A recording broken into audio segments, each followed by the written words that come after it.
Nusundan mo ba ako?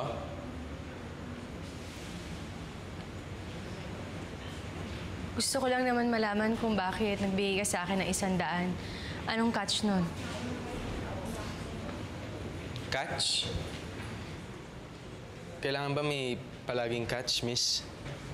Di ba sabi ko naman sa'yo, wala. Gusto lang kitang tulungan, yun lang yun. Pero hindi mo ako kilala. Walang rason para tulungan mo ako. O sundan ako. Miss, may aminin ako sa'yo.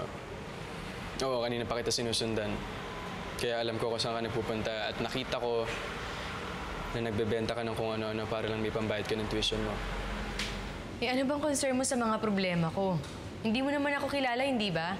O baka naman kaya mo ako sinusundan dahil may gusto ka talaga sa akin? Ganun ba agad yun, Miss Masungit? Kailangan may gusto agad? Oo, maganda ka. Lahat siguro kahit aso pwede magkagusto sa'yo. Pero iba kasi yung priority ko sa buhay. May mga problema din ako. Kaya wala akong panahon para sa mga babae. Kaya kung iniisip mo na may plano akong ligawan ka o interesado ako sa'yo, miss ngayon pa lang sinasabi ko, mali ka. Pero sandali lang. Bakit mo ko tinutulungan? Kasi nung una kita nakita, nagsasalita ka mag-isa. Yun ba yung dahilan? Nagsasalita ako mag-isa na parang tanga?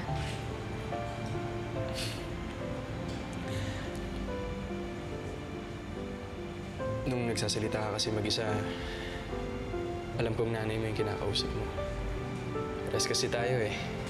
Mahal ko rin yung nanay ko, kaya nakaka-relate ako sa'yo. Kaya nga tuwang-tuwa ako nung nakita kita ulit. Naglakas ako ng loob isoli sa'yo yung ballpen mo kasi sa inisip ko. Pwede tayo maging magkaibigan.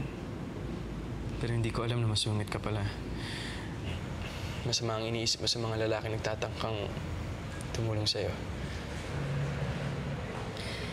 Hindi mo ako masisisi. Hindi mo ako kilala. Hindi mo alam kung anong pinagdadaanan ko. Bakit ako? Kilala mo ba ako? Kilala mo ba ako para husgahan mo ako agad ng masama?